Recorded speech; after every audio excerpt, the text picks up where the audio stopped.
Exploring the bizarre. Your e-ticket ride into the world of the paranormal. Strap yourself in as we traverse the universe exploring the unexplained. UFOs, ghosts, lost worlds, cryptozoology, as well as other dimensions. It's time to take back the night. Now, your electrifying hosts of Exploring the Bizarre, Timothy Beckley and Tim Swartz.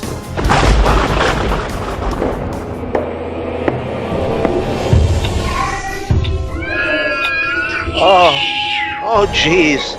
Oh, you know, I was expecting a vacation in the Poconos, and here I am in some place and it's full of cobwebs, and there are all these weird shadows that are just looming out of the corners, and usually I run to Tim Schwartz, my co-host, for protection, but hell, this is the week that he decided to be out of town, so I've got to make my way from this haunted basement up the creaking stairs and meet my guests in the parlor, because don't all good ghost stories and seances start in the parlor and probably end in the parlor. So here we are. Tonight it's Exploring the Bizarre, and our subject for the evening is ghosts and poltergeists and things that if they don't go bumping tonight, we won't have them on the show, that's for sure. And again, my co-host, Tim Schwartz, is away. I believe it's his niece that's getting married. So congratulations, Tim, and to your niece. And tonight we've got a great show and a great lineup because we're going to be talking about the supernatural.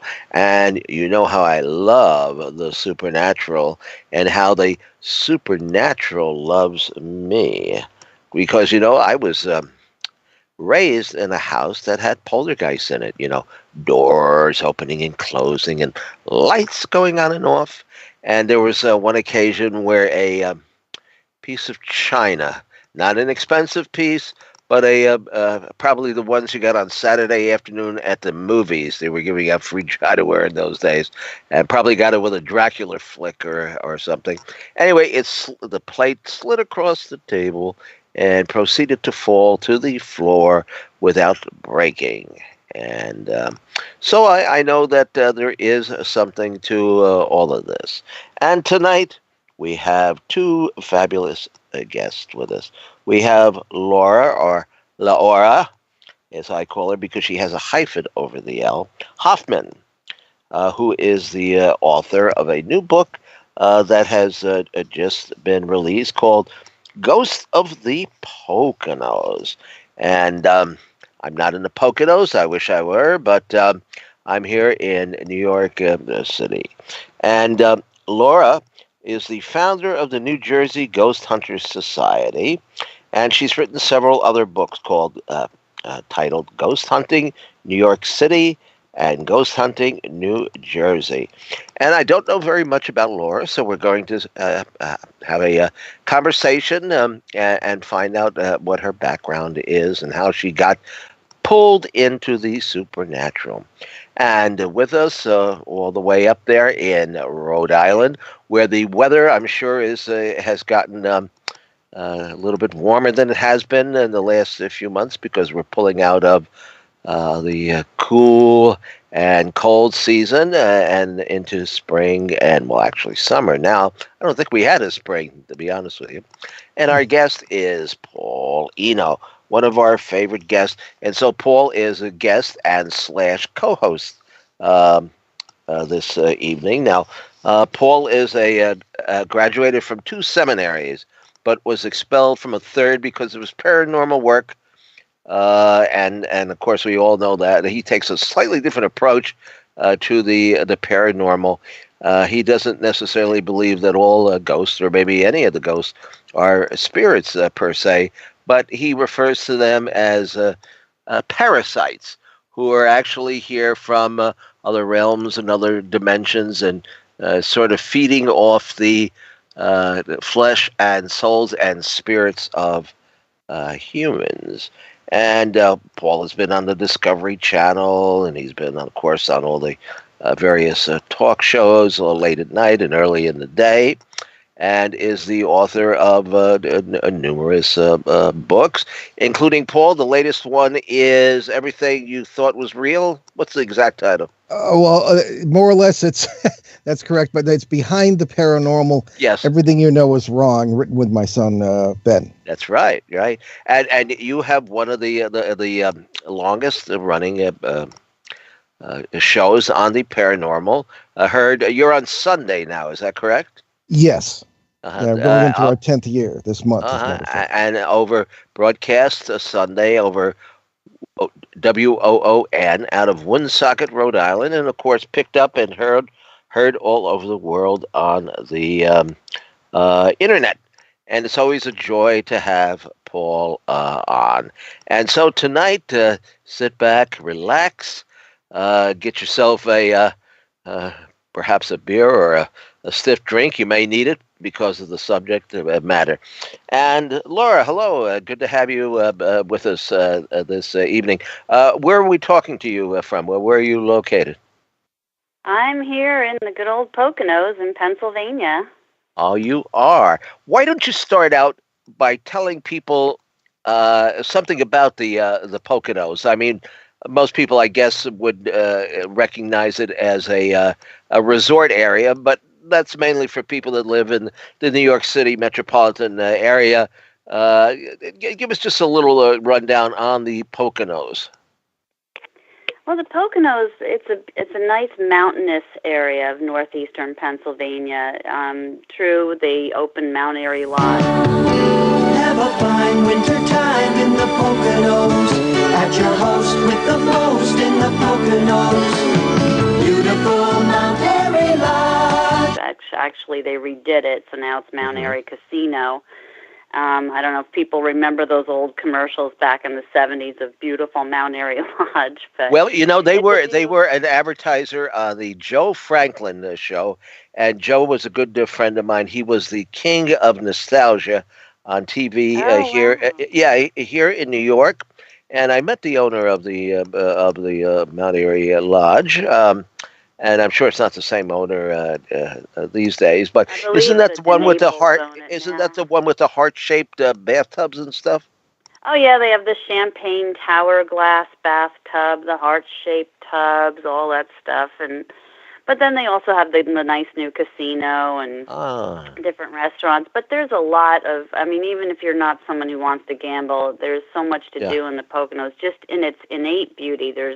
You can go up to Bushkill Falls and see this beautiful 30-foot or 50-foot waterfall and go hiking on various trails. There's the Delaware Water Gap if you want to go river tubing, if you want to go kayaking, or there's like a million things to do. I myself, my thing is bicycling, so there's a lot of bike trails. They even have on the weekends a freebie through Monroe County. They have a shuttle, so you can get on your bicycle and ride to one end and get back on the shuttle with your bicycle, and we'll take you back to where your car is. And there's a lot. It's a nice area, and yet with how much there is to do, you're not overwhelmed with it, and in that you can live your life like you live here, and you forget that you're part of this because the last time I was home, you know.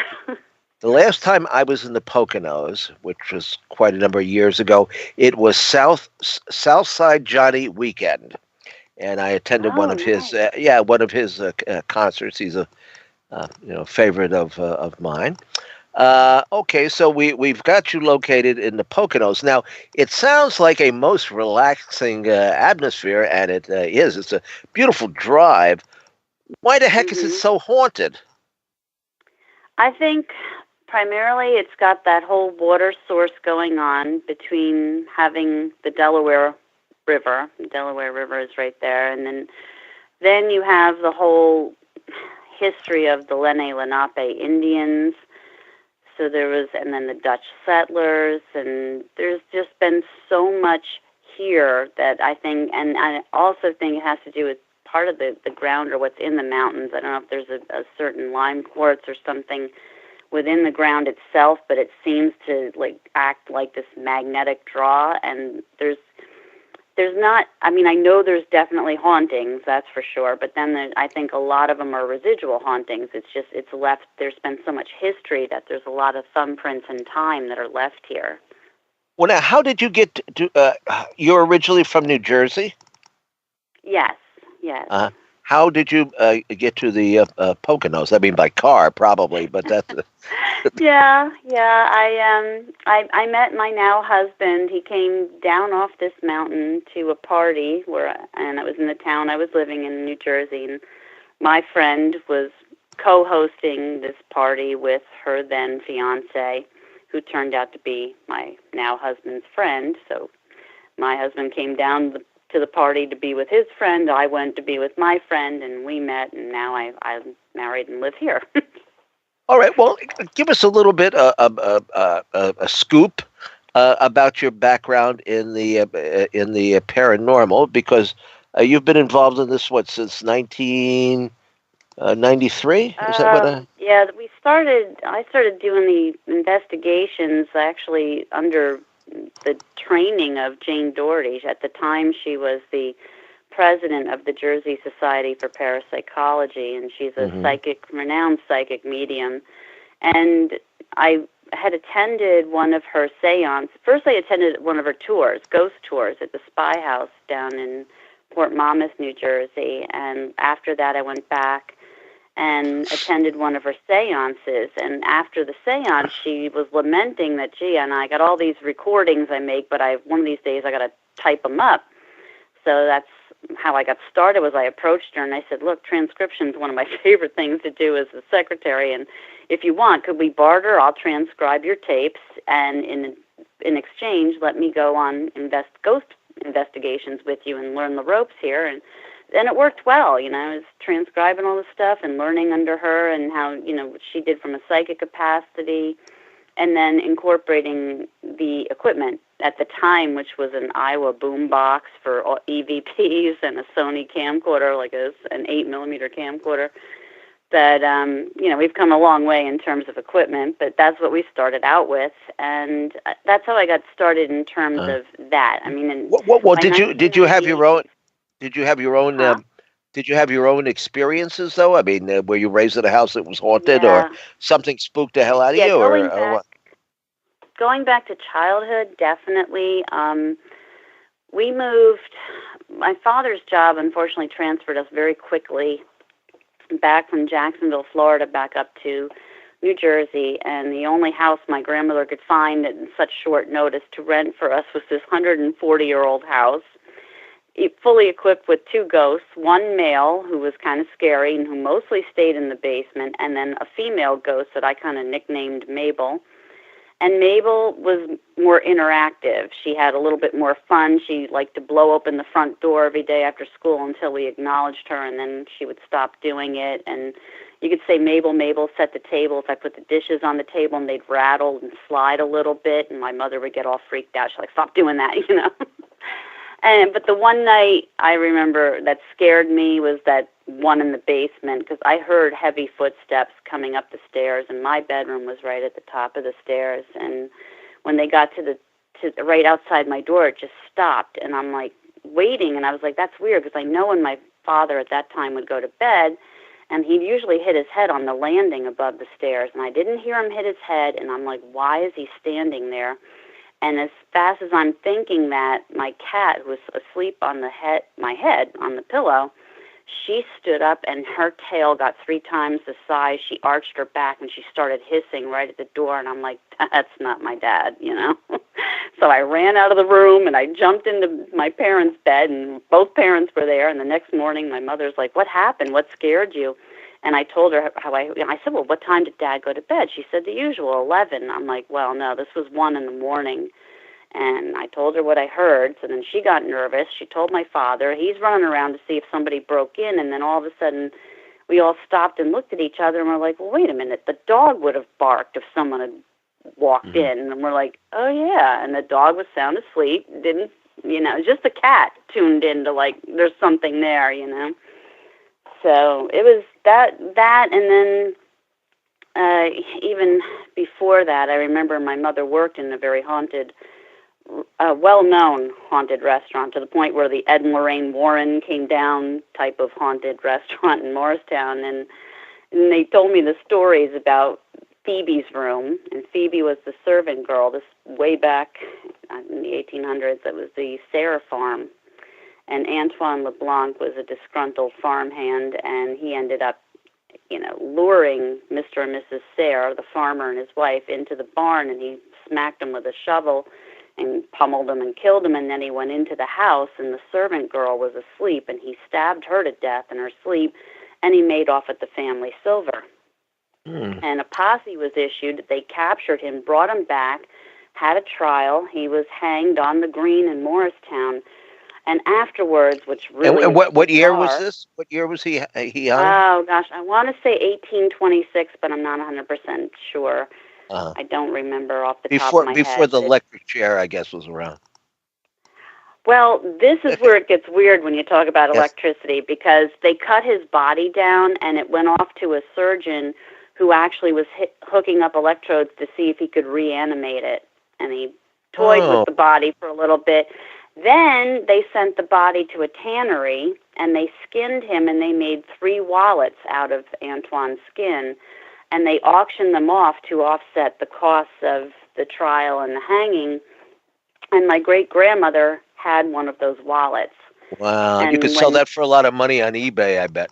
Oh, I wish, right? But when she died, she bequeathed it to my grandmother. My grandmother didn't want it, so she gave it to the Morris Museum, and I've never been able to see it since then. But so I have like this weird kind of family history. It was like destined to be in this field, Well, I do think that gives you certainly gives you special privileges. I would say.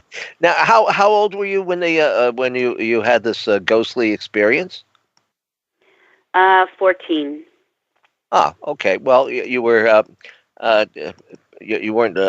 When I had my experiences, I was, I don't know, 6 or 7 or 5 or something like that. So you can't say it was just a childhood imagination. Now, did you tell, outside of your parents, did you tell any of your friends about this? I mean, it's not.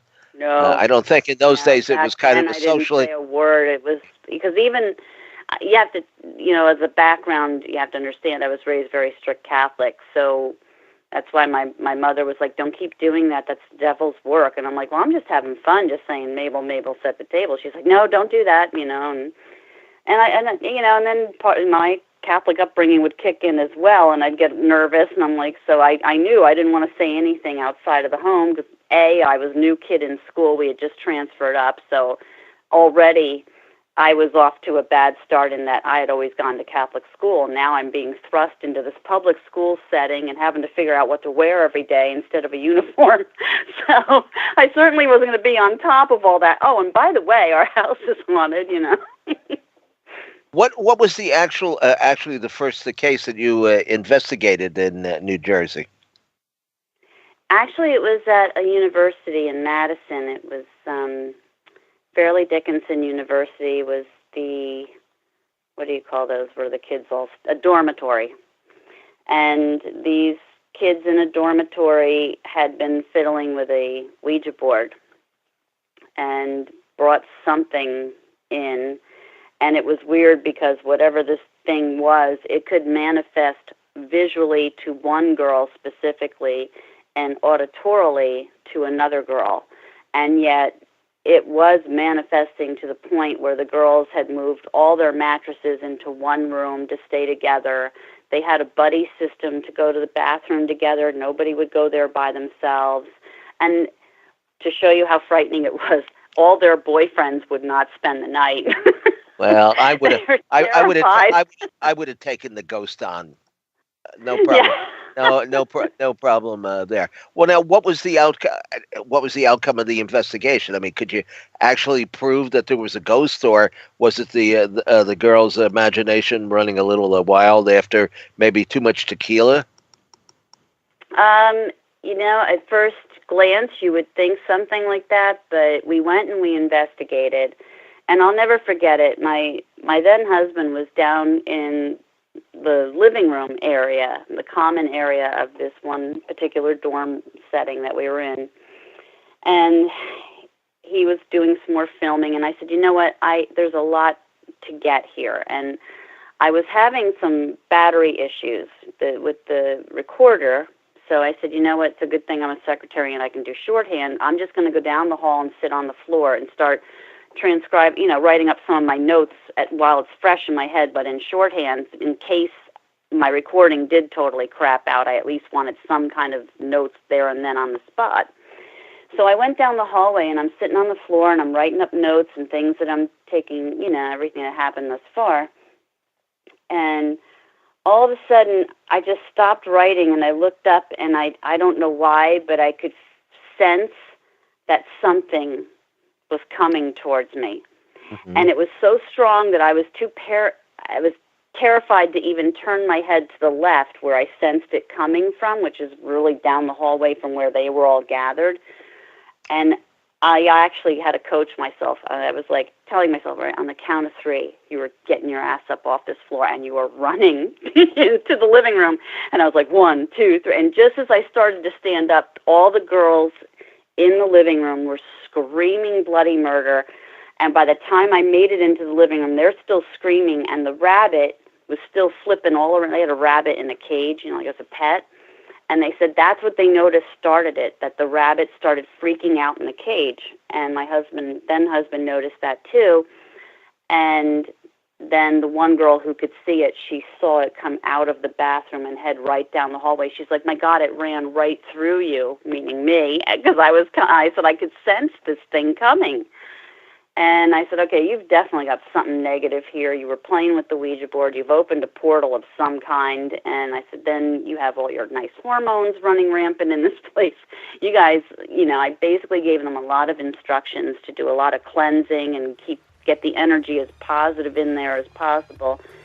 And, well, we're off here for our first break. And when we come back, L'Aura, I want to ask you about one particular case, and then we'll bring in Paul, because it's either a similar case or one that he's investigated as well. So we'll be right back in just a few minutes, so hold on to your seats. If you're sitting down, if you're lying down, turn the light lower.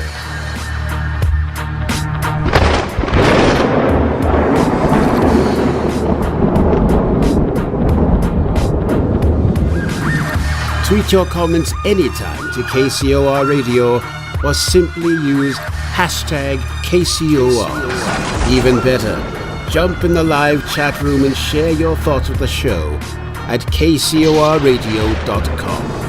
Now back to exploring the bizarre with two of the most electrifying researchers in the paranormal, your hosts, Timothy Beckley and Tim Swartz. Wow, last time I jumped in the chat room, Bigfoot got a hold of me, and I swear I would never jump in the chat room again. I would walk on tiptoes, very slowly, and try to hang in the corners unseen. L'Aura Hoffman and Paul Eno are our guests tonight. And before I bring Paul in, I did want to bring, you have so many fascinating stories here in this book, The Ghosts of the Poconos. And in fact, you and Paul have the same publisher. How about that? Schiffer Publishing. Oh, wow. Very good. Yeah. And don't think they own the show or anything like that, because they don't. But that's just a coincidence. But it's a lavishly, it's got color photos in it, and the graphics are very, they do a great job graphically in their books. And you have, how many cases? Oh, there's your photograph in the back here. And how many stories do you tell in here, L'Aura? There's about, I'd say about 23 chapters totally on the different investigations. I mean, the 23rd chapter is an honorable mention chapter. Because I only had little bits and pieces of things that needed to be mentioned, that people will always say, oh, have you been to Henryville House? Oh, have you been to this place? And so I thought, okay, those places aren't accessible, so at least, give them an honorable mention. But up to chapter 22, those are the different, definite places I investigated and wrote about. Well, I opened a book, and there was a chapter that I read about the Rain Man. Yes. And okay, I find that to be an absolutely fascinating case, and I'm wondering if Paul wasn't somehow involved in that. I've heard we've talked about this on the air. There have been several, if not numerous, cases where rain and rocks and other objects have actually fallen from, I was going to say from the ceiling, but near the ceiling in homes that are supposed to be possessed. So, what did you tell us a little bit about the Rain Man? What is that all about? It's an intriguing title and an intriguing case. Yes, the real man's name is Donald Decker. It took place back in February of 1983 in Stroudsburg, which is only about maybe 25 minutes from where I live. And what happened was this young man, I think he was maybe 21, 22 at the time, he was incarcerated in the Monroe County Jail for possession of stolen goods. It was nothing horrible, but he was serving his time, and his grandfather had died, so he was given a furlough for the weekend to attend his grandfather's funeral. And I've seen interviews and things of him because it actually was on Unsolved Mysteries back in the 90s. And he disclosed that while other people were grieving and crying at his grandfather's funeral, he felt a sense of relief because it turned out his grandfather had been physically abusive to him when he was younger.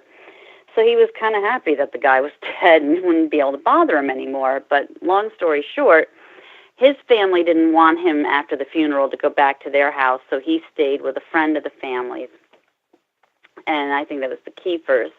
And he went to their house and stayed there, and that's when all this stuff started. He went upstairs to wash up to get ready for dinner, and he was in the bathroom, and he noticed that the temperature dropped. It got very cold, and all of a sudden he just kind of collapsed to the floor. And he said he looked out the window, and there was this almost like a devil's old man face, a very demonic old man face wearing a crown and this sinister smile staring at him through the window. And then he felt this burning sensation on his one forearm. And when he looked at his arm, he actually had 3 scratches. And he was able to finally get up and get to the sink, and he rinsed his arm and tried to hide the scratches by pulling his sleeve down, and he made it downstairs to dinner. And once he got down to dinner and they were eating, when he reached, I think, for a glass or the salt or something, that's when the homeowner saw his arm and said, "Wow, what did you do to yourself?" And Donnie was like, "I didn't do it. Something happened up in the bathroom." And they kind of thought, what's going on with that? But long story short, they, after dinner, retired to the living room, and they noticed that there it was starting to get cold. And that's when the wife noticed that there was something running down the wall, and she got up to look at it.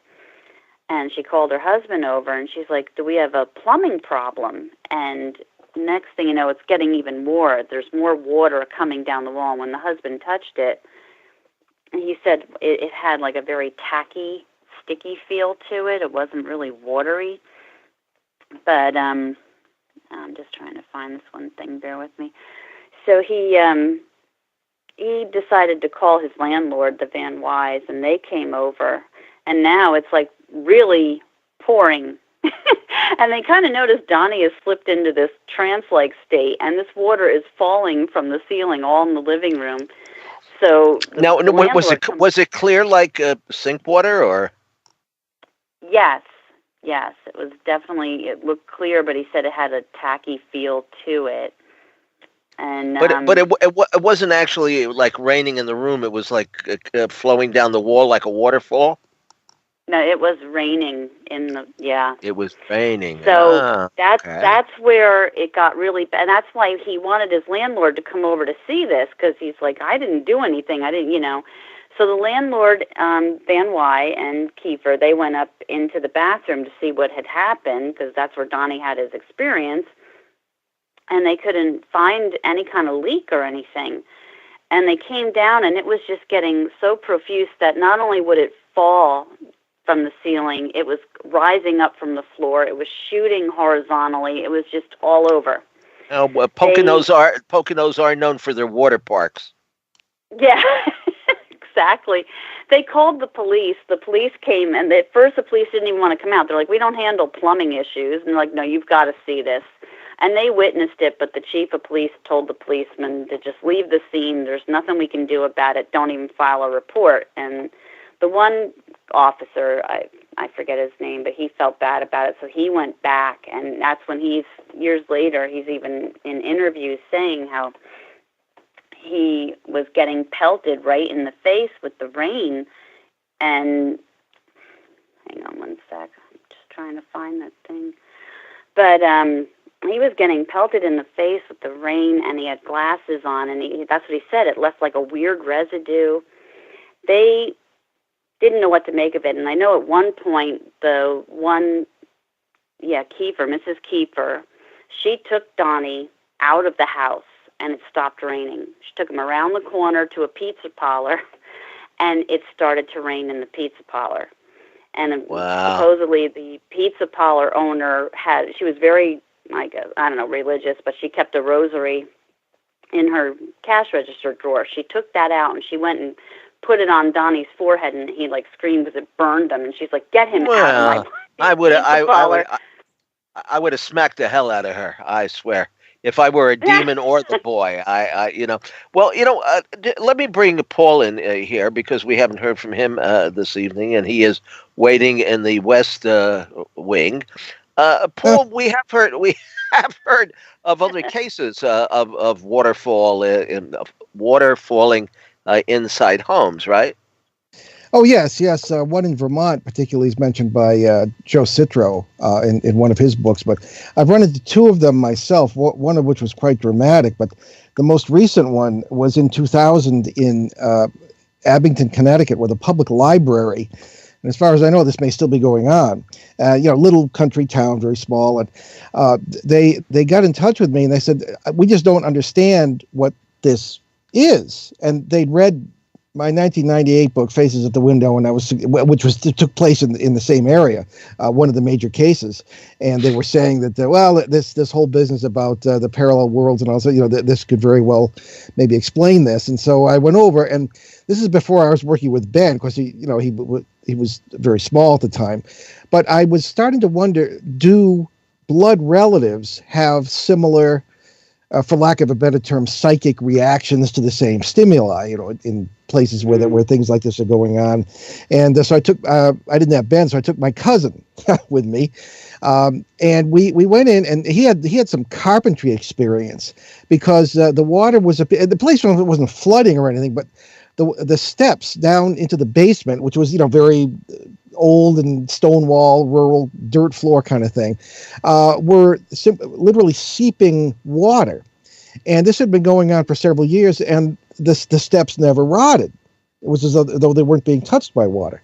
And my cousin, his name was Marshall, went down, and he said we looked everywhere. We couldn't find any place where there could be any leakage. There was no plumbing, no pipes near the stairs. And it was just very, very interesting and strange. And it took a sample of the water, had it tested. There was nothing particularly unusual about it. It had the same characteristics as the well water did from the building. But what was really strange was that it was materializing seemingly from nowhere, and there was no rot on the steps even after several years. So and no change in the water bill. No, well, because they had a well, so there was well water. Yeah, well. Yeah, so well, Uh-huh. But the other case was a little bit different. That was 1976 in Montreal, Quebec, and we were. I was kind of a friend of mine from the Canadian military happened to know this family and said they knew I was involved in this kind of research. I was in the seminary at the time, and off we went. And they were having something very similar to what Laura describes, only it was in 2 rooms in 2 different parts of the house. On the second floor, one of the bedrooms, and then on the ground floor, the living room, which, as I say, were 2 opposite ends of the house. All the other rooms, just fine. Bathrooms, fine. Nothing else. And what was really odd about this case, we had the water tested. It was distilled water, which is very odd. And, and you have to go buy that stuff. I mean, it's not always easy to find. So there was that. And then it turned out, I started to do a little digging. And had I known then what I think I know now, I would have looked at around the whole area. Where was there an increase in UFO sightings? Were there other people in the neighborhood who were having ghostly type of problems, poltergeist, and this? Because we find, at least in our opinion, all these things are connected. But I didn't do that at the time. And the water thing, I to the best of my ability at the time, I traced it down to they had rather a nasty teenage son, very isolated. And it turns out he was doing the Ouija board thing and all this. Although usually, as Laura might agree, you don't usually see such an aquatic result from the Ouija board use, which in our opinion is sort of a sledgehammer way of knocking through what a physicist might call the brains, BRANES, of parallel worlds, most of which are just as physical as ours, and these critters coming through. But what we had at the time, very, very seat of the pants. They didn't have any equipment like we had today, most of which I don't trust anyway. We had tape recorders and cameras and notebooks. That was about it. But when we got rid of the Ouija board, and as I understand, other things happened later, but I was out of reach. But the water thing did stop after we burned the Ouija board. A rather melodramatic thing, but that's what seemed to happen. And then later on, there was supposedly some poltergeist stuff, but I was tied up elsewhere and couldn't get back there. But those are my 2 main water cases. Now, what do you figure? Well, Laura, too, you're welcome to chime in here if you have a question for Paul. We're all seated around the same haunted living room here, so if you have anything to ask, by all means, shoot from the hip. Oh, thanks. Yeah. That's fascinating that it was distilled water. I wish, Very strange. I wasn't on the site when this whole case happened in Stroudsburg, but I definitely would have collected a sample just to have it tested. I don't know why nobody did that, but I think they were also terrified as to what was happening, and then to see Donnie actually get attacked and thrown across the room and into a corner in front of them later that night. And then by the time he got back to the prison, he was starting to feel like he could control it, which was weird. And some of the guards kind of egged him on that, hey, why don't you hit the warden with some water? And the warden's office was on the opposite end of the jail from where his cell was. And he ended up concentrating, he said, and a big splash of water just came out of nowhere and soaked the warden's shirt. And that's when he ended up calling in the Reverend Blackburn, and they did an exorcism for Donnie, and it was interesting, the smell that he was overcome with. And when I was researching it, and I don't know if Paul, you might have something to contribute or add to this case, because what I was researching led me to Asmodeus, this triple-headed demon, and the one head that he has is that of an ogre wearing a crown. And he's known to, really disrupt marriages or family settings. And he might have been something that was almost possessing the grandfather to abuse Donnie when the grandfather was alive. And now that the grandfather was dead, he showed up and started abusing Donald and causing all these problems. And in the case with Asmodeus, he was gotten exorcised by this angelic recipe of a fish heart and liver. That was a certain fish that Tobias had caught. And the angel Raphael was disguised as Azarias, and he told Tobias, make sure you save the heart and the liver, and on your wedding night you'll burn them. And it made this putrid smell which drove away Asmodeus, and Tobias was able to marry Sarah and have their wedding night and stay in wedded bliss, blah blah blah. but it was that's a scene to see all this, That's a scene right out of the horror movie Pinhead or something. I can imagine that. I can imagine that dramatized. Boy, that'd be quite a story in a half. But okay. Well, now we have this water, distilled water, regular water, and we have other things that have apported themselves into haunted. And we talk about physical evidence. Paul, has there ever been a case where something has been appeared or materialized in a poltergeist case or a haunting that would not be like manufactured here? I mean, it's kind of like looking for a UFO related artifact, and usually there's nothing fancy about the artifact. I mean, it's could just as easily be made right here on Earth if it wasn't. Well, it's difficult to say where things come from. However, it's very common, at least in our experience, to have things come and go. I have a coin from a country that doesn't exist, that never existed, and it comes and goes. It's been in my family since the 1940s, at least in this world. And what does it say on the coin? It's written in English, and it has to do with the Helvetic Federation. Now, Helvetia was the Latin name for what's now Switzerland, and there was a Swiss Federation, this kind of thing, but nothing that looked like this that I've ever been able to find. At the moment, it's been gone for several years. And I'm just hoping it's going to come back, but this seems to be the nature of what we refer to as intersect points. The classic term is portal areas, though I don't know if that quite does it. But the thing is, when you're concentrating on not getting hit by a chair, or you've just had a gash put in your leg by a flying television set, or you're involved in an exorcism as an assistant, as I was on 10 different occasions, something I hope I never have to do again. You're distracted, and many of the things that may be coming and going, you only find later on. We believe this is the normal state of the world. It's like the paranormal really is no such thing. It's quite normal.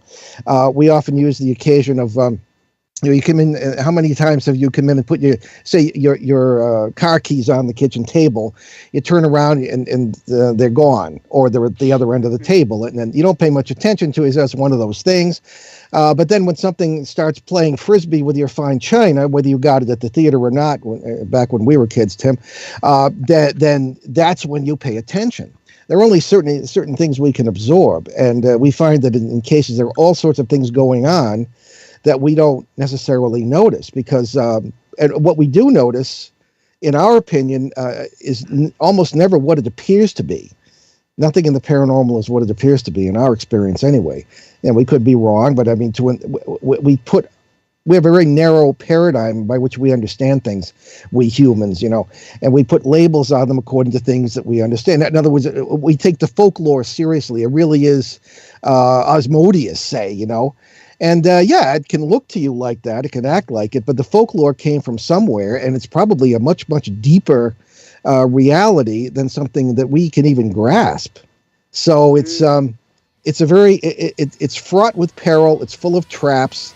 And you really should stay away from it if you can. Well, we've got our coming up on our halfway mark here, and we'll be back in just a few minutes with L'Aura Hoffman, Paul Eno, and possibly even Pinhead might stop in for a chat. In fact, I see some of his pins on the floor right now, and you're listening to the greatest program on the airwaves, the fabulous Exploring the Bizarre on KCOR Radio.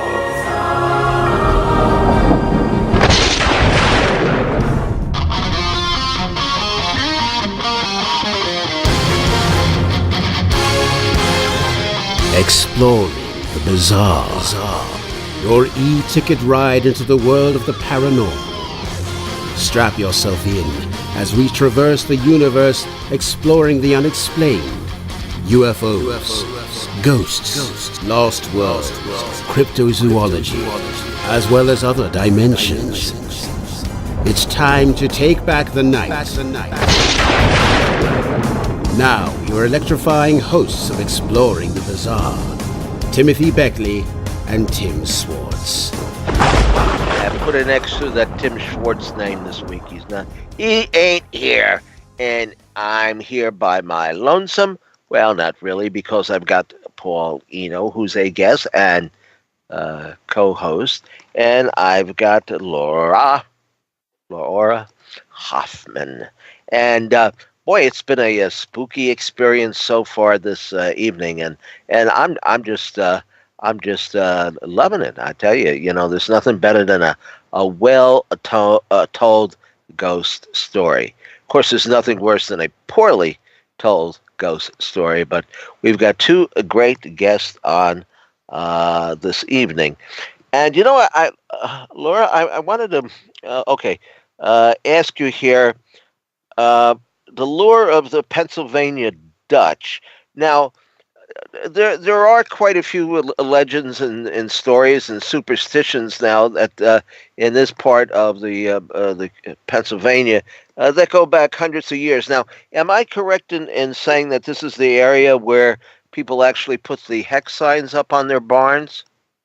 Yes, that's part of the hexcraft. It's there's different signs and symbols and meanings to all the colors of the hex signs, but some are specifically for happiness and prosperity, and there's different ones, and then of course just to keep the negative and evil spirits away.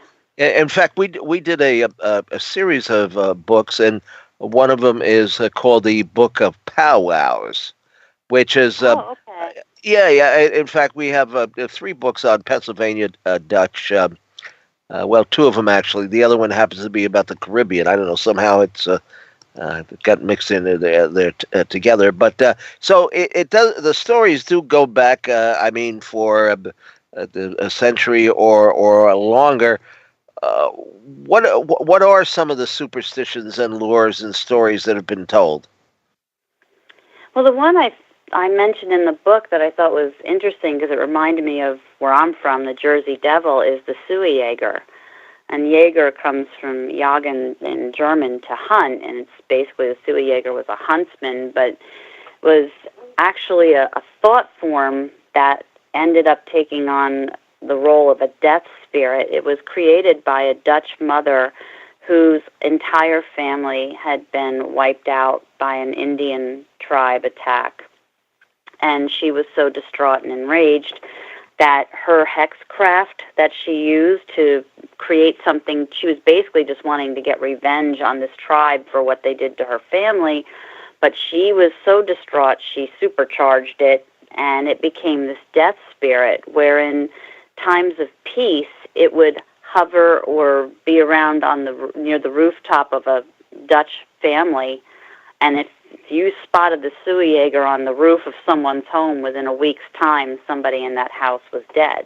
Now, can you describe it a little bit better, more detail?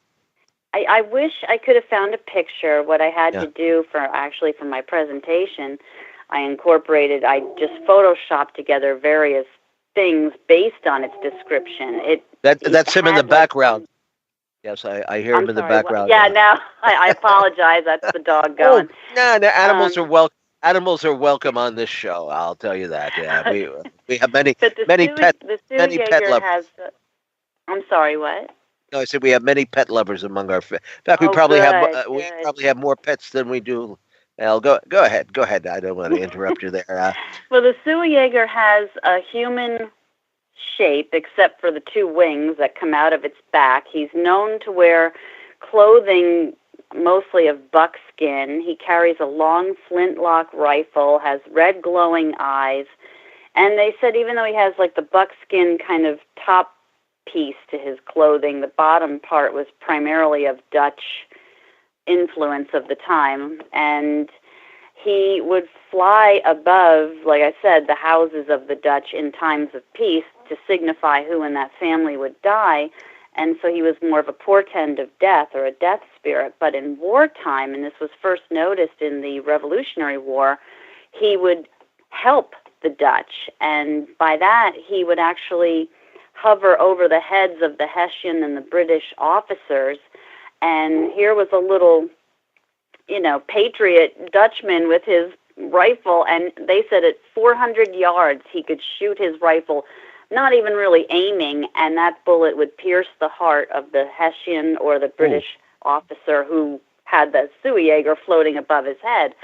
And it was helping them to take out, and in this terms of battle. And then in the Civil War, it appeared again, and it would hover over the Confederates who were hiding, and they were very well hidden to where the Union soldiers wouldn't even have known they were there had they not seen the Suey Jaeger just kind of pointing like right here, you know.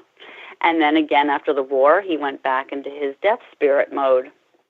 And it's neat because the way he was created, and I say he, I don't know, but just for the lack of a pronoun or sex, but he was created out of her being so distraught, and that's how Mother Leeds was when she was staring down the throat of having her 13th child, and she sort of made that bargain with the devil and being so distraught, and there you have the Jersey Devil. So. Well, I would have made the bargain at about the 9th kid, I think. I don't know. Hey, you know, kind of reminiscent of Spring-Heeled Jack in some regards. That was this British phantom, I guess, for lack of a better name, who rose and hopped from rose over the rooftops and went from roof to roof and scared ladies in the middle of the night, and had glowing eyes and had a strange smell about him. Now, Paul, is this area of Pennsylvania anywhere near where you've had some of your experiences? Well, actually, no. I think northeastern Pennsylvania is beautiful. This is sort of west central that we're working in as far as the Triangle area, as we call it, is concerned. So the answer is no, not really. Well, let's bring it together for purposes of the broadcast. Okay, sure. Okay, so we've heard you tell tales here on the show about UFO sightings and phantom vehicles and cryptoid creatures and cryptoid creatures. When is the last time that you visited this locale, and where exactly is it? Or I'm sure you don't want to give away the exact location, but. Well, frankly, I should be there right now. Okay. However, it was so important for me to be on your. No, actually, we're just finishing wrapping up the design of our book that's coming out at the end of the month, I hope. And we just didn't have the time, so we put it off until the end of this month. And I don't like to specify exactly when we're going to be there because there are complications regarding certain military involvement in these flap areas that we don't like to telegraph what we're going to do when we're going to do it, which I believe I just did. But essentially, as we've talked about before, Shane Searway, our colleague, and myself, we both had Bigfoot sightings there on 2 different occasions. I could have knocked my socks off because I try to be kind of scholarly and feet on the ground. And the 2 feet I saw on the ground were these huge hairy legs walking up through this field and head bowed and all this. There are shadow people being seen. There are UFOs pretty much nightly. We had a neighborhood meeting with 20 different people, all of whom have had Bigfoot experiences of one kind or another. There are time slips that take place. Some poltergeist activity, though we haven't tracked it down. We've only spent about 6 days there so far. It's just the beginning, so we. I would be probably shaking hands with the big guy right now.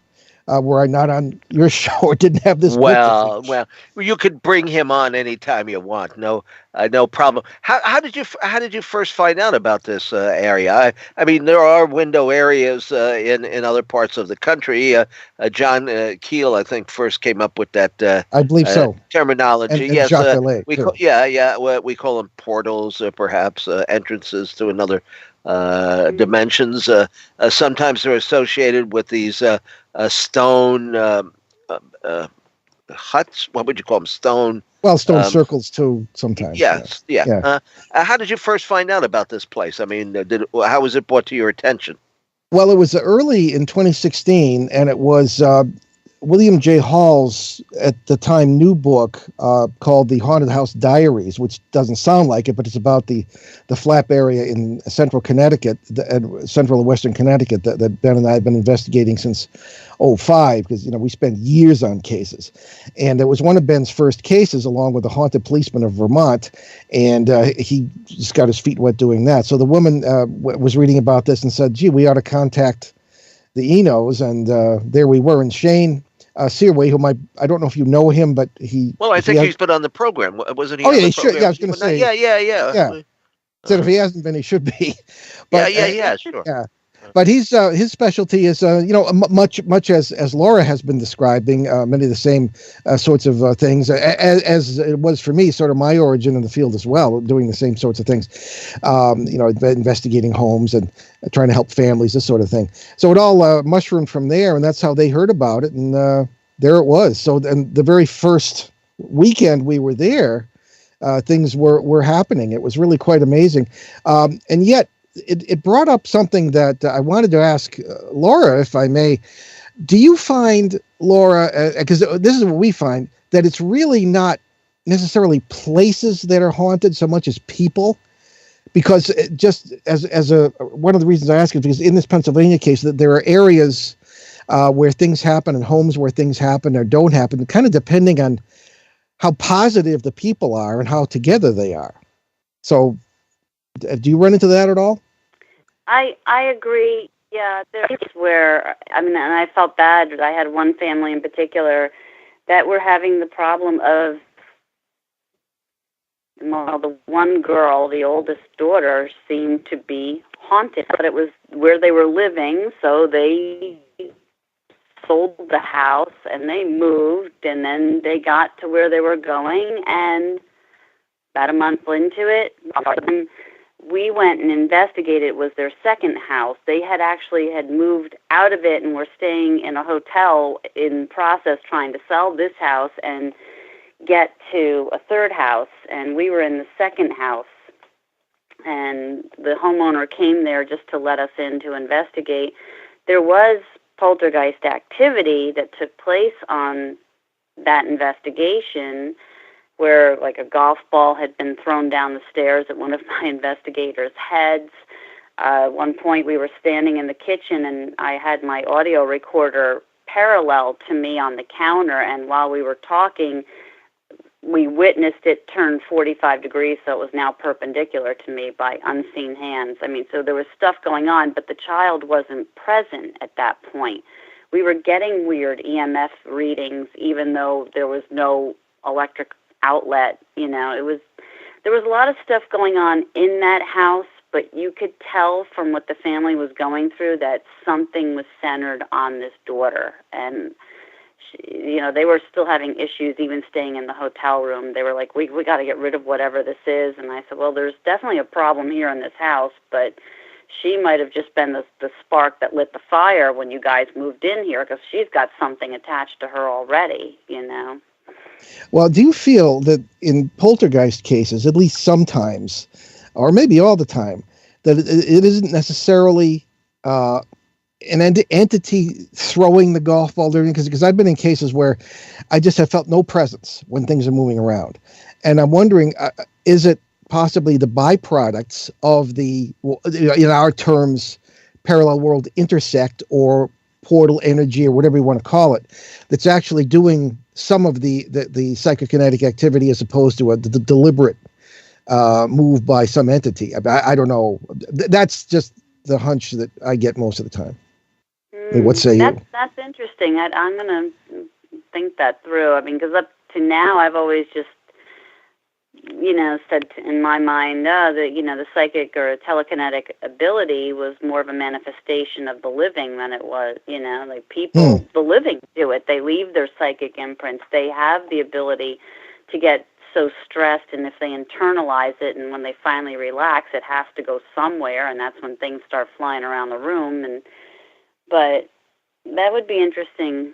I get what you're saying with your theory. I think that's interesting about the. No, it's just a thought. Yeah. Well, I've even found that there are certain areas, of course, where things keep reoccurring. Now, I went with Maria DeAndrea, one of our authors and a psychic that I work with. We went to Hampton Beach in New Hampshire, and there is a witch Goody, I believe her name was, who was harassed by the villagers. This is going back, the 1780 or 1800 or something like that, because she supposedly had, paranormal powers, and she put a curse. She got harassed so much that they threatened to burn her house down and so forth. And she even supposedly put a curse on the town. Okay, so Maria and I, we were up there, and we decided to do a little bit of investigating on our own.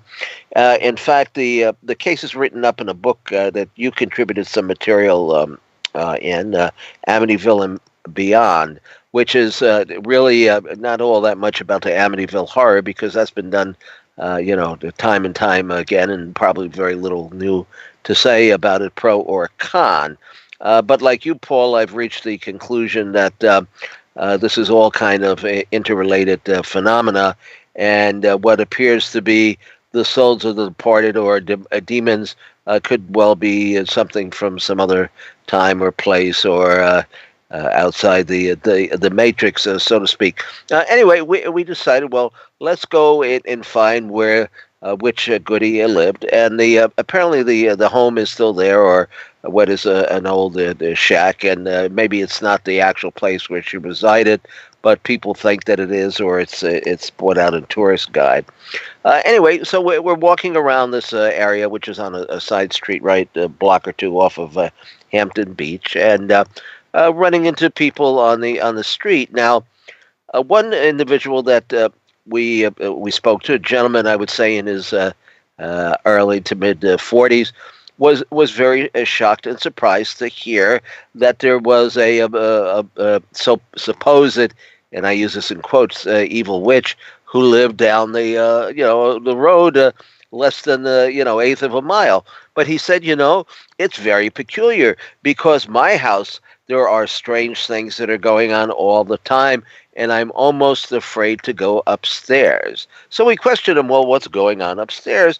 Well, it's the usual, poltergeist phenomena, and I think, footsteps and lights going on and off, and shadowy beings and stuff like that. So it does seem that there are areas that are infested with either spirits or parasites or interdimensional beings, whether they are in the form of this a man in a buckskin flying over the roofs of homes, and or if they're Bigfoot in the forest area there where you were in Pennsylvania. But so Paul, how did you? What was the first thing that kind of got you off the idea? Now, you were in the seminary. You worked with the Ed and Lorraine Warren and in some of their cases, and of course they take a very Christianized view of poltergeist and all of this. How did you divert from this what I would consider the most popularized theory? Well, I just would have to maybe correct one thing. Yes. The Warrens took a sort of a pop theological approach. It really wasn't all that Christian in the strictest sense. Yes. I would just find that things didn't add up. My first case, we talked about it many times on the air, 1970 to 1972. I was out there with 5, depending on which trip, or 6 other seminary students and a photo expert from a corporate entity in Connecticut. And it just, everything was so physical.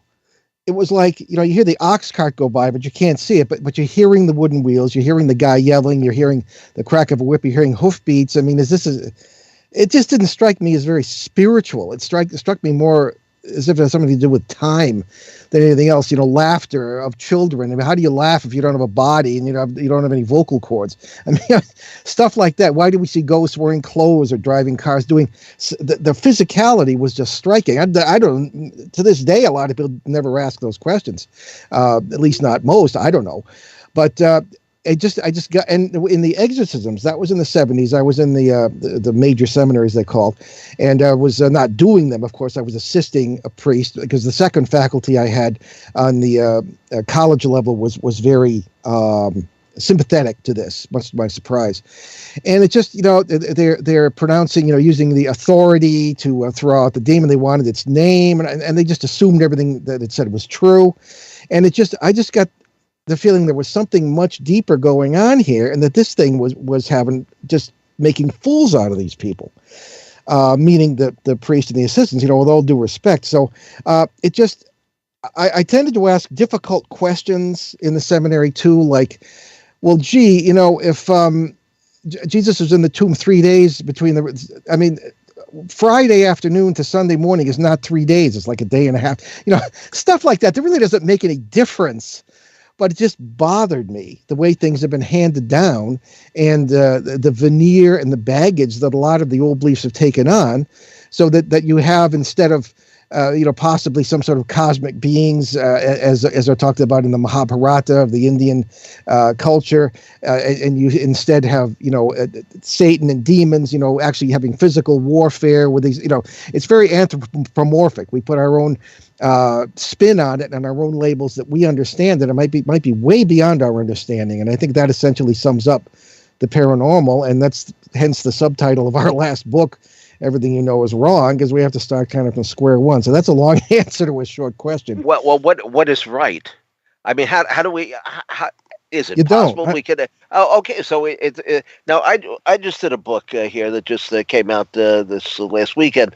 The Matrix Controls System of Philip K. Dick and the Paranormal Synchronicities of Tim Beckley. That would be me, because like you say, it's all interrelated, and I find that these synchronicities and so-called coincidences play an important role in all of this. I mean, oh yes,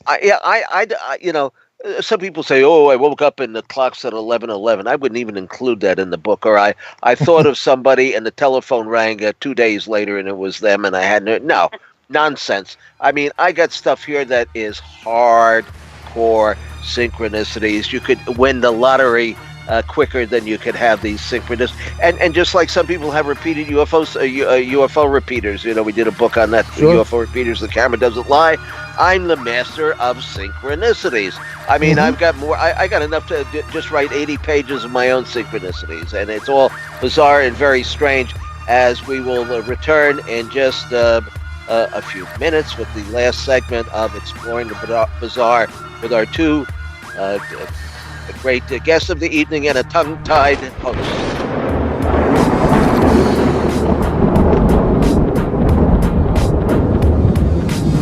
Now back to Exploring the Bizarre with two of the most electrifying researchers in the paranormal, your hosts, Timothy Beckley and Tim Swartz.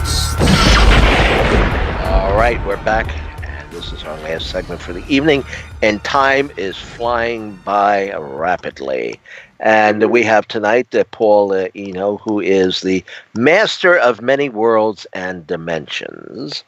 And we have L'Aura Hoffman, who is the author of Ghost of the Poconos and the founder and director of the New Jersey Ghost Hunter Society. And L'Aura, I have to ask you, since you're now in the Poconos, do you still have the organization, the New Jersey Ghost Hunter Society?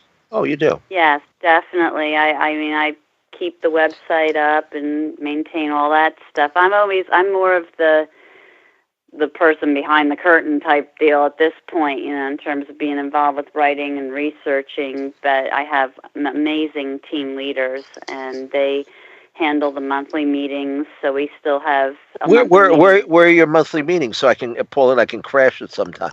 That would be phenomenal. It would be great. It's right, the one that we have right now is every third Tuesday of the month in Hackettstown, New Jersey. Hackettstown, yes. Well, is that near Blairstown? Blairstown is exit 12 on 80, and Hackettstown is exit 19. Yeah, yes, because I'm a Jersey girl. I know my exits. The movie Phantasm was photographed partly in the Blairstown Cemetery there, and I used to go out on the weekends and visit Ivan T. Sanderson, who had his foundation. Goodness. And I know I'm showing my Well, I knew him age. too, so don't feel too bad. Yeah, okay. And anyway, you better watch out. He's serious about crashing meetings. Tim doesn't mess around. That would be great. That would be great. Yeah. Dina is the team leader, and she puts together like a guest speaker or at least a topic of highlight for each meeting each month. And then she also, every meeting it's standard to have what we call a share and scare. So people bring their evidence and we review it and see what we can tell about it. Far out. Hey, I did want to ask you. We talked about this during the break. One of the cases that you investigated that you said some people would be familiar with, and I wasn't familiar with, is the Spy House. Yes, the Spy House. It's in Port Monmouth, and that's in New Jersey. Well, most people know exit 117 off the Garden State Parkway. And it used to be the Seawarren. Was it the Seawarren House? No. Nope, the name escapes me now. But basically, it's affectionately known as the Spy House. It's right across the Raritan Bay from the conference house that sits on Staten Island. And it's over 300 years old. The original part is still there, and they had, added on to it throughout the years. But it maintains the status of being the #1 most haunted place on the Eastern Seaboard and in the top 5 for the United States. It has the ghost of Thomas Whitlock from when it was a tavern and he was the tavern owner. There's the 3 Spy House children from when a reverend and his wife and their 3 children lived there. The ghost of Abigail can be seen looking out the second-story back bedroom window towards the bay, and she never says anything. They just theorize that she lost her husband at sea, and she's just seen staring out the window. I can tell you this much. That's where I had my most unusual things and really got me all back into this was I took a ghost tour, like I was saying earlier. That's how I met Jane Doherty. And while we were waiting to take the tour, we were standing in what was the front parlor of the house, and they had all these taxidermied animals on the shelf above the fireplace. And all of a sudden, I could smell pipe tobacco. And I took one look at my then husband, and he looked at me, and we were both like, great, I'm going to get a migraine because I can't be around certain smells or I get a vicious migraine. And before I could even say anything, it was gone. And now, knowing what we know about paranormal odors, they're there long enough for you to identify them, and they leave, and that's what this was. Because let's face it, if somebody really had a pipe going, it would still be there, And we thought it was weird, but then the tour started, and we made our way on the tour, and Jane announced that when she got to the top of the stairs, she would stand there and step in and out of the energy to show people how her stomach actually contracts outward, as if she's like 9 months pregnant when she's in spirit energy. So it was taking a little while to get up the stairs, and my husband was on the step above me, and all of a sudden I felt like this sucker punch to my gut, and it came up through my throat, and I looked at him, and I'm like, get me out of here. He's like, why? I'm like, I'm going to throw up. Get me out of here now. And I'm like, and I could feel it, and he was like, he didn't know what to do, so instinctively he picked me up by my arms, and I had my tippy toes hanging on his stair, but he did the right thing. He instinctively got me out of the path of that energy, and I started to feel better because there was nowhere we could go. It was wall-to-wall people. When we finally made it up to Jane, we told her what happened, and she said, the area where you were standing, a lot of clairvoyants see a British redcoat making his patrol. And he might have been making his patrol, and he went right through you. And it made a lot of sense because when you study, what the spirits have, what the high vibratory frequency they're at, and we're not, that explained that whole sucker punch feeling. And then years later, I was on another case, and I kind of walked right through the ghost. I think he wanted to get out of my way, but I went through him, and I got that same sensation of being knocked in the gut, and I collapsed on the dining room chair, and all of a sudden all our equipment was going off, and we had a beautiful video shot of, like, I collapse on the chair, and you see this orb go fly up and hover all around the chandelier with all the detectors and everything going off, and it was It was great in terms of evidence, but it was horrible in the way I felt. Is that on your website? No, that was many years ago.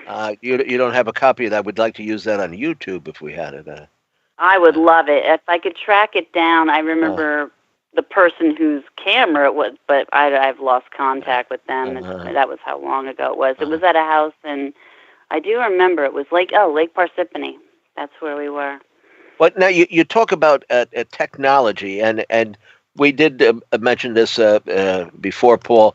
You said you had a camera, a tape recorder, and a notebook. What do you think about the technology that the people are using today to corral so-called ghosts and spirits? Well, maybe because I'm so old, I don't really appreciate it a lot. In some cases, I do, but having been in the military and having, albeit 40 years ago, and having some experience with some of this stuff, I don't know if people really understand how it works. Although I will say one thing for the electromagnetic field meter or EMF meter, I had one that had an old kind of physical dial on it, non-digital, and I was the editor of a weekly paper here in Rhode Island, and an engineer friend. If this is really electromagnetic, and there are all sorts of possibly geotechnic factors here, you might want to try using an EMF meter. So I went in, and whenever this particular house in Uxbridge, Massachusetts, there was something coming down that hallway. I knew it. It detected an electromagnetic field, which of course surrounds an electric current, which seemed to be right in the middle of the air. And the needle dropped to nothing, just stopped. The thing went right by me. And I said, what shouldn't it be going up? But I found later on, at least in our opinion, what few uses I have for that thing, if it's digital and the polarity on the field reverses and it goes into the negative range, that's really strange. That happened to me on Blennerhassett Island in the middle of the Ohio River during the Paranormal Conference in 2003 in Parkersburg, West Virginia, or the Mothman kind of area. And that occurred.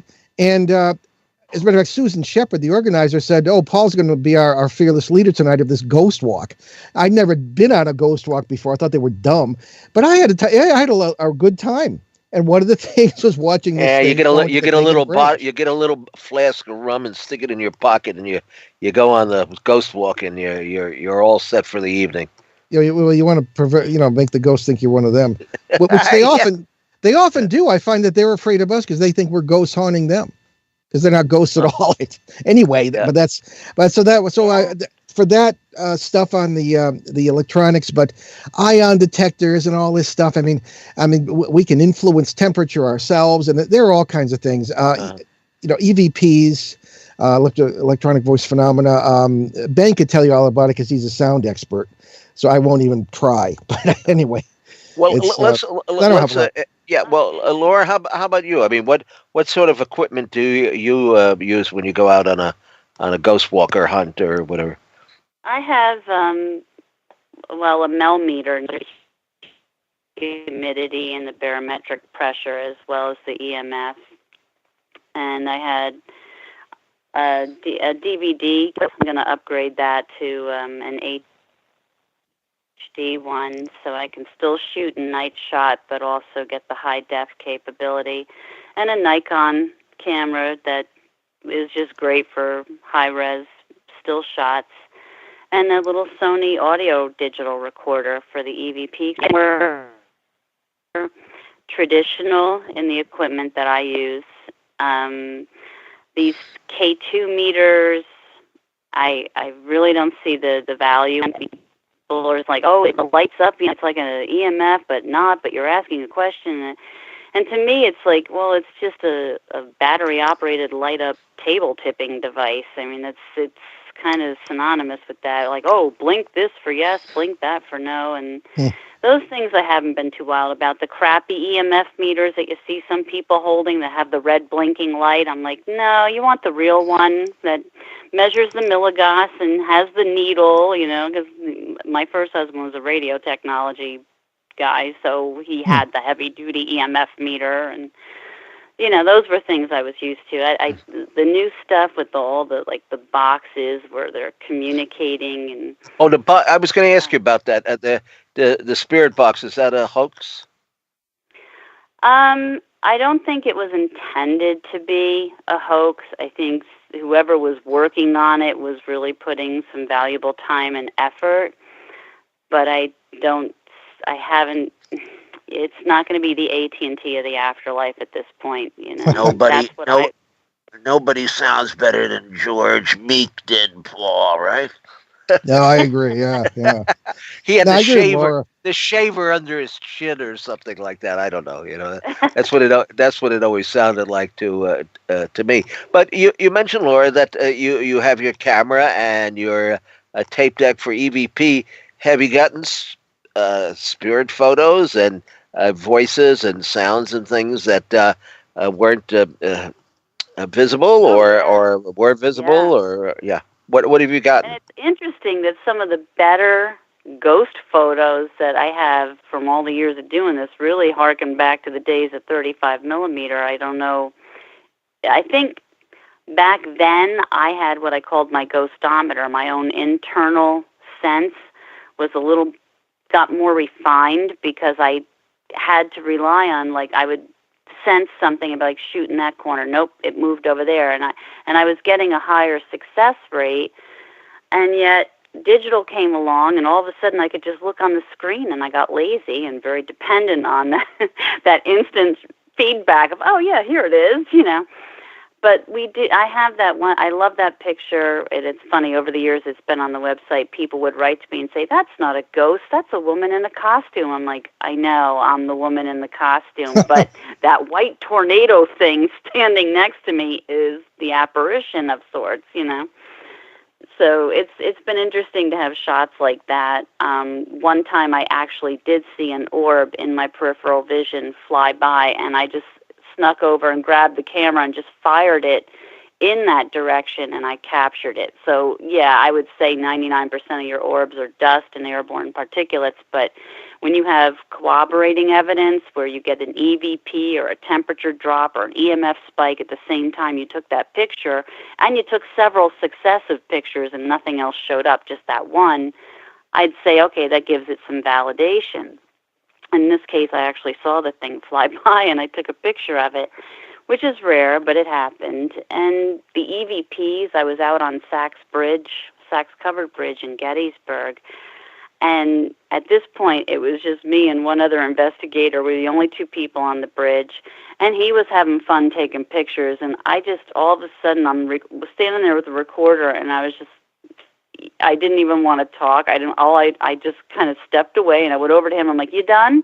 He's like, well, I'm getting some neat shots. I'm like, no, you're done. You're done now, right? We can go now? He's like, what, are you freaking out? I'm like, yeah. And I don't know why. We get in the truck, we hook it up, and we could play it over the speakers. And as we're driving, you could hear this, help. And I'm like, oh, God. Right? So we recorded it, but I didn't hear it. I just had the sense of, I got to get out of here. Well, think how many, if what Paul says is true, and we've got a intermingling of the dimensions and realities here. All we do is hear help. What the hell they must hear coming from this side of the fence, Paul? Would you say? Right? I mean, much worse than that. Well, I'm thinking when the one time I was on the air, and it was their show with the Ghost Hunters people, and they were talking, and I was talking about all this, and they're fellow Rhode Islanders, and I always get the impression they consider me a threat. Because I don't make a living at this, and maybe they do, and that's just an impression. But they were saying, talking about the hotel incident where there was some member of the royalty or something who was saying, well, where are you? When they were talking to her, as if she was on the other side of an invisible wall. Like when you're going to open a graphics file in Photoshop, if it's TIFF, you might not see it, but if it's JPEG, you might, or vice versa. It's almost like that, I think.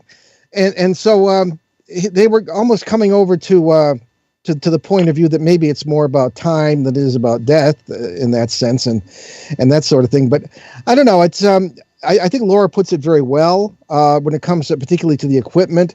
35 millimeter does not interpret what it's seeing. Digital media do interpret what they see, you know, in the sense of light and all this sort of thing, and people just run with it. Yeah, it's dust or a snowflake, and you know, a quote unquote spirit orb or something. I mean, but I've seen orbs with the naked eye as well, and yeah, you're right, Laura. It's just when you think you have them figured out, they do something you don't expect, and they act very intelligently, and it's quite interesting. Mm-hmm. Well, or those orbs come in all shapes and sizes. We've had Colors, yeah. We've had a number of people on the program talking about them, and of course down in Marley Woods in Pennsylvania.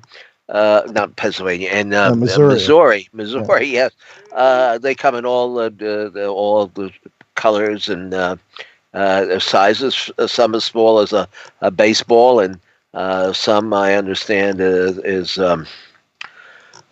big as 30 feet across. And now they've started going into people's houses. They used to be seen, you know, around the barn or in the field or what have you, and now they're all over the place. And I'm sure there are other locations. Now, your place there in Pennsylvania, Paul, do they have orbs?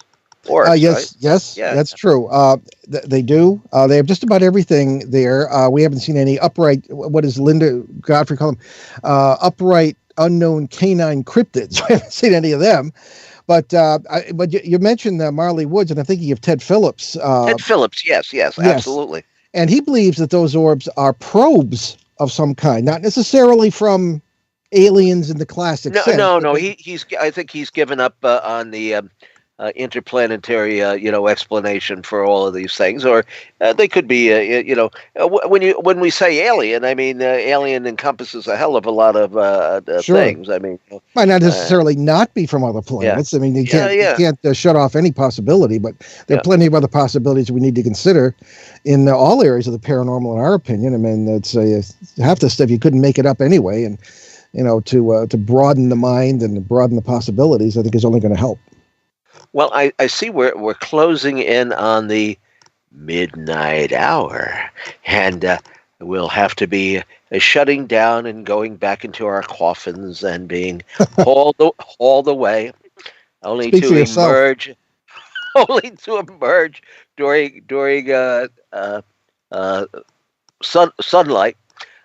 Paul, why don't we spend the last few minutes here? Everybody gets a chance to tell us what they're doing. You giving any talks, any conferences coming up around your neck of the woods? Well, the big ones will be at we were at the Saucer Symposium in New Hampshire 2 weeks ago. We'll be at the Exeter, New Hampshire UFO Festival on Labor Day weekend, we being Ben and myself, and then also with the New England UFO Conference in October. So we're around. Maybe I'd love to make it to Exeter. I had my niece. I stopped driving a few years ago. I had my niece drive me and Carol, my artist and associate here, up to Pine Bush. We went to the Pine Bush UFO Festival, and they had a few speakers, Linda Zimmerman and Peter Robbins, who will be a guest on the program next week. And we had a grand time, although the parade only lasted for a couple of minutes, because it turns out that Pine Bush, of course I was there in the 1980s, but that's a long time ago. It's not really a town, it's a hamlet inside another town. So you kind of figure that out. But your books, tell us, Paul, what you're working on. What's the title of the new book coming out? What you got out currently, and how can people hear your show? Sure. Well, just remember 3 words in all cases: Behind the Paranormal. .com is the website. The show is on Sundays. As you know, you've been on it many times. Behind the Paranormal, Everything You Know Is Wrong from Schiffer came out last November. And then coming out the end of this month from Barking Cat Books, Behind the Paranormal, Bigfoot, Mothman, and Monsters You Never Heard Of. But again, the website, behindtheparanormal.com, tell you all about the show and the books, and start there.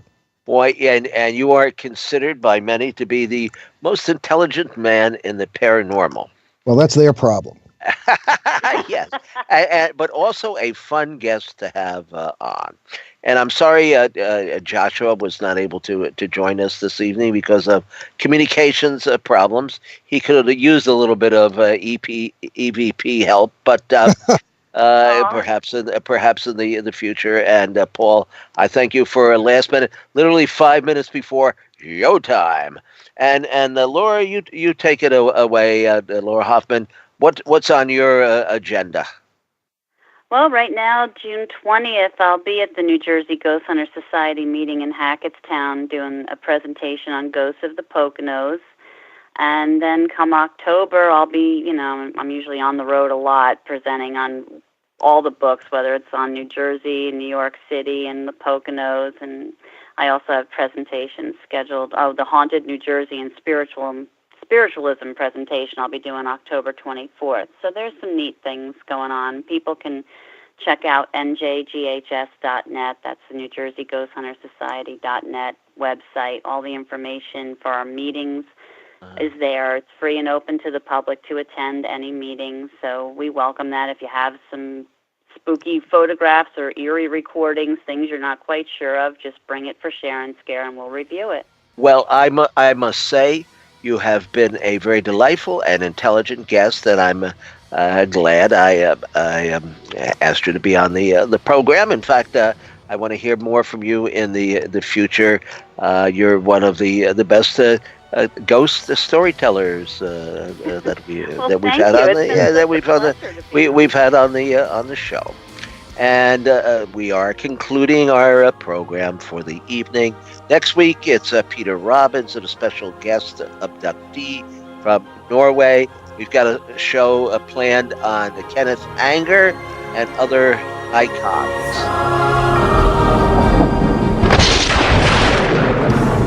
You've been listening to Exploring the Bizarre with hosts Timothy Beckley and Tim Swartz. They're taking back the night by jetting non-stop across the cosmos in search of the truly bizarre and totally unexplained, with you as their co-pilot. Thursday nights at 7 p.m. Pacific, 10 p.m. Eastern, on the KCOR Digital Radio Network. For more information on Exploring the Bizarre and hosts Timothy Beckley and Tim Swartz, check out their KCOR Digital Radio Network page. Follow their YouTube channel at MRUFO 1100. Exploring the Bizarre.